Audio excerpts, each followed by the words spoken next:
जैन राजा खारवाल के इतिहास से आज हमारे को 23 जून 2023 शुक्रवार के दिन रूबरू होने का अवसर है, यह प्राप्त हो रहा है।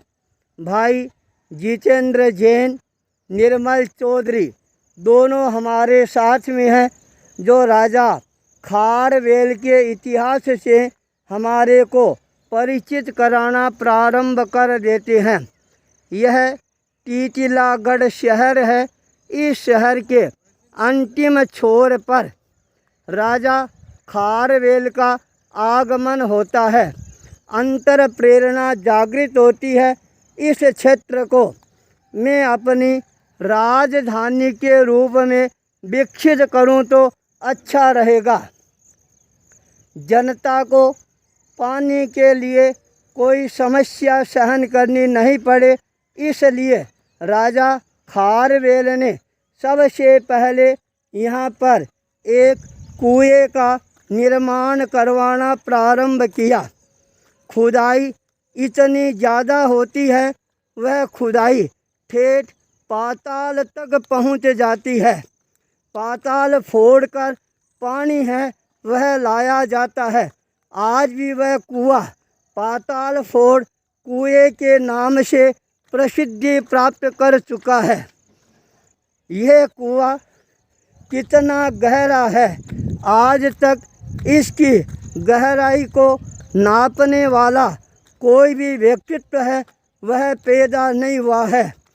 अनेकों बार प्रयास किया गया, रस्सी डालकर नीचे तक नापने का प्रयास किया, पर सारे प्रयास है वो फेल हो जाते हैं। इतना गहरा यह पाताल कुआं जो आसपास के 50 कोस की एरिया में जनता की प्यास बुझाने वाला बन जाता है। जब यह कुआं निर्मित हो जाता है, उसके पश्चात राजा खारवेल अपने मन में चिंतन और मंथन है ये करना प्रारंभ कर देता है। राजा खारवेल जैन उपासक श्रावक था, इसलिए उसके मन में विचारधारा उभर कर सामने आती है। जैन संतों के लिए यहाँ पर एक विहार का निर्माण करवाया जाए, जहाँ पर संत लोग अपनी तपस्या है, साधना है, मंत्र शक्ति है, तंत्र शक्ति है, उसकी साधना आराम से कर सके। जब यह चिंतन करना प्रारंभ किया, तब उसने यहाँ पर एक खुदाई का कार्य है वह प्रारंभ किया। यहाँ से सुरंग का निर्माण करना प्रारंभ किया और वह सुरंग धीरे धीरे आगे बढ़नी प्रारंभ हो जाती है। लास्ट के अंदर एक ऐसा स्थान आता है जो स्थान आज रानीपुर झारियल के नाम से प्रसिद्धि प्राप्त करता जा रहा है। इतनी लंबी सुरंग जब बन जाती है, राजा खारवेल उस सुरंग के माध्यम से अपनी सेना को लेकर वहाँ पर पहुँचता है और वहाँ पर पूरे हिंदुस्तान में 4 साधना के स्थान निर्धारित करने का संकल्प करता है। उन 4 में पहला जो स्थान है वह स्थान रानीपुर झारियल का स्थान कहलाता है, जहाँ पर 64 योगिनियों का एक महत्वपूर्ण स्थान है, जहाँ पर तंत्र मंत्र और यंत्र की साधना है वह बहुत ही जल्दी सिद्ध हो जाती है। धीरे धीरे वह स्थान जैन संतों की साधना की एक साधना स्थली के रूप में परिवर्तित होना प्रारंभ हो जाता है। जब वह स्थान साधना के लिए अनुकूल बन जाता है, राजा खारवेल मन में चिंतन करना प्रारंभ कर देता है। अब मेरे को अपनी एक राजधानी है, उस राजधानी का निर्माण है, वह भी करना चाहिए। राजा का ध्यान अपनी रानी सिंधी केले के ऊपर स्थिर हो जाती है। रानी के प्रति राजा खारवेल के मन में बहुत बड़ा आदर और सम्मान था। उस रानी को जीवित रखने के लिए एक नगरी का निर्माण कार्य है वह कराना प्रारंभ किया। जो नगरी उस रानी के नाम के आधार से आज सिंधी केला के रूप में प्रसिद्धि प्राप्त कर रही है, वह नगरी उस समय की सबसे ज़्यादा सुरम्य नगरियों के अंदर गिनी जाती थी। राजा खारवेल जिसके पास में अखूट संपत्ति थी, उस संपत्ति को कैसे सुरक्षित रखा जाए ये भावना उसके मन में जागृत होनी प्रारंभ होती है। उस समय राजा खारवेल रानीपुर झरियल में जाता है और वहाँ पर जैन संतों से संपर्क करता है और अपनी मनोभावनाएं हैं प्रकट करना प्रारंभ करता है। मेरे पास में इतनी संपत्ति है जो मैंने अर्जित की है, इस संपत्ति का विसर्जन करके मैं कुछ अपने जीवन में नए इतिहास का सृजन करना चाहता हूँ। राजा वहाँ से आशीर्वाद ग्रहण करता है, उस गुफा के भीतर प्रवेश करता है। साथ के अंदर अपने पास में जितना भी धन का खजाना था उस खजाने को साथ में लेकर आता है और ये जो गुफा का अंतिम सिरा था यहाँ पर अपना सारा खजाना है वह गुप्त रूप से यहाँ पर भंडारण करना प्रारंभ कर देता है। कुंभ घट के रूप के अंदर यहाँ पर सारा खजाना है वह स्थापित होना प्रारंभ हो जाता है। धन का अंबार है वो यहाँ पर लगना प्रारंभ हो जाता है। जब धन अकूत संपत्ति के रूप में यहाँ पर जमा हो जाती है, राजा खारवेल अपने मन में और ज़्यादा प्रसन्नता की अनुभूति करना प्रारंभ कर देता है। पाताल कुएं के साथ यहाँ पर एक छोटे तालाब का निर्माण है, वह कार्य भी करना प्रारंभ कर देता है। इस निर्माण के साथ यहाँ पर एक शिला है, उसका निर्माण कराया जाता है। जो शिला यहाँ पर आने के बाद व्यक्ति उस शिला के पास में जाता है, उस शिला के चारों तरफ जब वह चक्कर लगाना प्रारंभ करता है उसको एक नया ही अनुभव है अपने जीवन में होना प्रारंभ हो जाता है। जब कोई व्यक्ति उस शिला की परिक्रमा करनी प्रारंभ करता है उसको आश्चर्य होता है। वह शिला एक बार परिक्रमा करने से बढ़ती हुई नज़र आनी प्रारंभ हो जाती है। दूसरी बार जब वह उस शिला की परिक्रमा करता है तो वह शिला उसको छोटी नज़र आनी प्रारंभ हो जाती है। यह एक अद्भुत करिश्मा है, वो हमारे को यहाँ पर देखने को मिलता है। वह शिला देखने में भले ही छोटी लगती है, जिसको लोग अदर शिला के रूप में भी याद करती हैं। देख रहा हूँ सामने वह शिला मेरे को नज़र आ रही है। जब उस शिला के पास में पहुँचने का प्रयास करता हूँ, सहज ही मन में भावना जागृत होती है, एक बार क्यों नहीं उस शिला की 2 बार परिक्रमा करके मैं भी इस बात को पुष्ट करने का प्रयास करूँगा। ये शिला वास्तव में घटती है, बढ़ती है या नहीं है। मैंने उस शिला की परिक्रमा है वह करनी प्रारंभ की।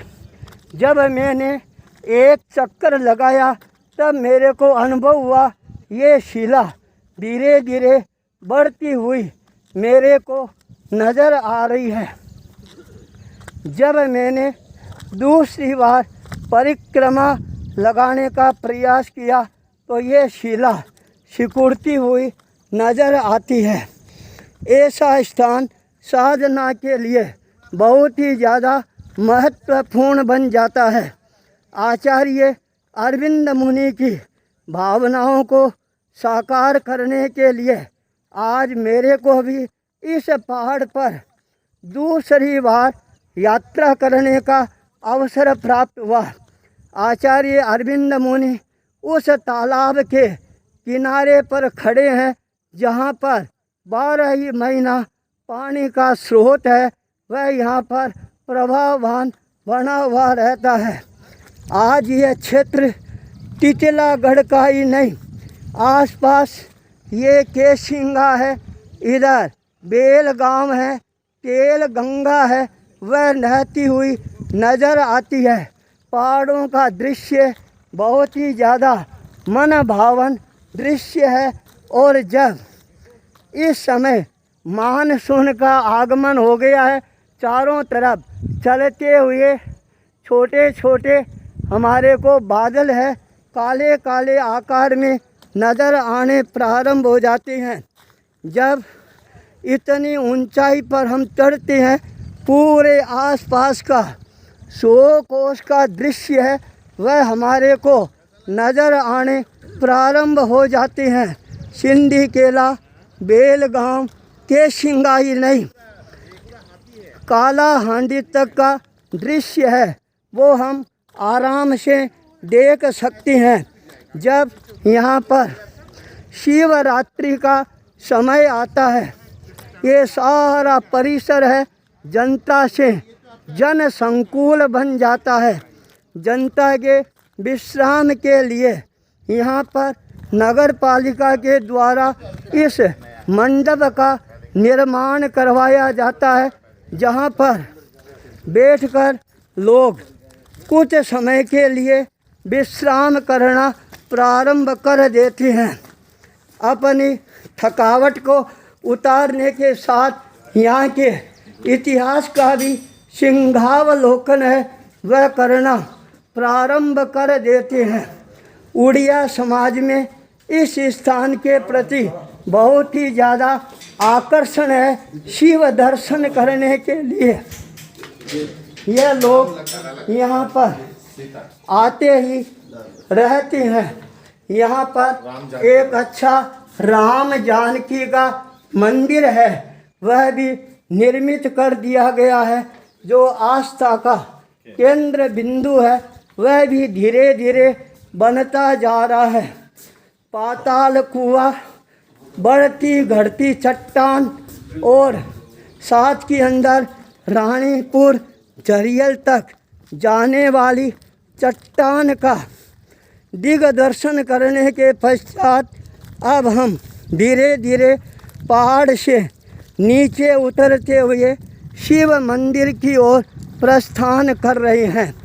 आज भले ही जनमानस में यह शिव मंदिर के रूप में प्रतिष्ठित हो गया है, पर वास्तव में इतिहास की दृष्टि से देखा जाए तो यह जैन महान तीर्थ के रूप में उस समय प्रसिद्धि प्राप्त कर चुका था। राजा खारवेल का सारा खजाना है, वह खजाना इसी स्थान के ऊपर छुपा हुआ था। आज भी यहाँ पर अरबों खरबों की संपत्ति है वो यहाँ पर है, पर काल का चक्र ऐसा आता है, भयानक भूकंप आता है, परिणाम ये आता है ये सारा स्थान है ज़मीन के अंदर धंस जाता है और ऊपर रेत की चट्टान है वह आ जाती है। धीरे धीरे वह जो रेत है जमनी प्रारंभ हो जाती है और आज वह पत्थर की चट्टान के रूप में परिवर्तित हो गई है। यह स्थान एक बार चढ़ते समय भले ही शरीर को कष्ट प्रदान करने वाला बनता है, पर ऊपर आने के बाद मन के अंदर एक शांति शक्ति का संचार है वह करता हुआ नजर आना प्रारंभ हो जाता है। भाई राकेश और श्रीकांत ने आज हमारे को ये यात्रा करने के लिए प्रेरणा प्रदान की। साथ के अंदर पत्रकार ईश्वर जैन का योग मिल जाता है। भाई निर्मल चौधरी, जितेंद्र जैन अपने साथियों के साथ इस अवसर का लाभ उठाने के लिए पहुंच जाते हैं। पूरा का पूरा ये जो टिटलागढ़ शहर नज़र आ रहा है, दूर पर हमारे को केशिंगा आदि छोटे छोटे गांव हैं वो भी नज़र आ रहा है। भाई संतोष है, वह भी संतोष वृत्ति के साथ हमारी उपासना सेवा के अंदर साथ में चल रहा है।